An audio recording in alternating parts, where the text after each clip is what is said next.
Hello there, and welcome to this wonderful corner of the cosmos, the majestic oceans of Earth. I'm your host, Ben Duenas.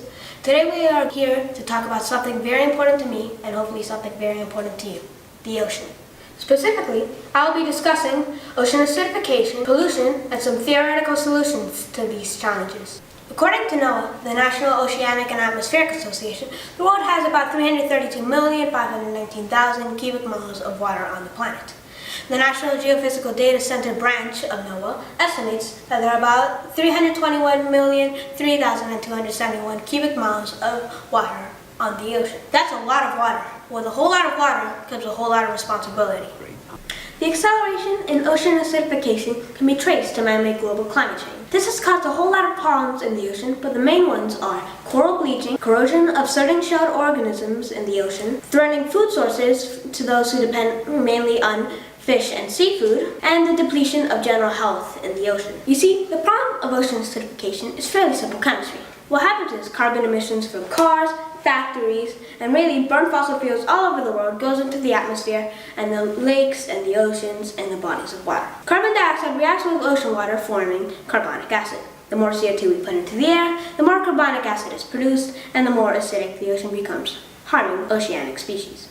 And it's not just our atmospheric pollution, it's also our trash polluting the ocean. I mean, come on. The Pacific is home to great things, but it shouldn't be home to a great garbage patch. I mean, we're dumping so much trash into the ocean, not to mention the petroleum oil and the pesticides carried off the runoff and wind, and littering on the beach. Why should marine animals have to deal with this rubbish? And all the species that we could be discovering right now without this ridiculousness. But fortunately, we have some solutions to these problems of the ages. There are fairly simple theoretical solutions that can be implemented immediately if we are willing to accept the social and political costs. The problems of ocean acidification and trash and plastic pollution in the ocean and the beaches can be overcome. To solve ocean acidification, we should intensely regulate our carbon emissions and start implementing a solar, wind, and hydroelectric era of energy. And it's good for the economy too. A recent study by the Union of Concerned Scientists found that switching to renewable energy creates more jobs. It also helps local government collect increased property and income taxes because the market value of their houses rise. The switch to renewable energies can be used to help fund important research and other infrastructure advances. An updated smart energy grid would allow the electricity to be produced anywhere, lowering or eliminating export costs. And local businesses would benefit from a stronger economy due to lower and more reliable electric costs. To get rid of oceanic pollution and beach littering, there should be a bill passed in Congress that states companies must pay a tax on every pound of non-decomposable waste, i.e. plastic and other petroleum materials. The money can be placed in a trust that redistributes the funds to recycling plants via a stipend to encourage them to purchase recyclable waste. Clubs would be able to make money by exchanging their collected waste from beach cleanups, making it be profitable to keep our beaches and oceans clean and safe. Make our trash valuable and you no longer have a trash problem. We did it with gasoline, we could do it with plastics. These things can be sufficient to help the ocean's creatures and make a better world. As Carl Sagan, one of my biggest idols, puts it, he succeeded in taking that picture. And if you look at it, you see a dot.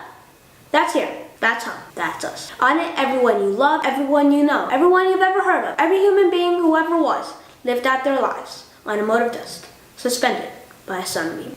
This was Carl Sagan commenting on the photo Voyager 1 took as it was about to leave the solar system. To me, this quote signifies why we should take care of Earth and take care of nature. You see, there are billions, possibly even trillions of species living on Earth right now. As Carl Sagan puts it, take care of this pale blue dot, suspended by a sunbeam, and cherish it, its oceans and sky alike.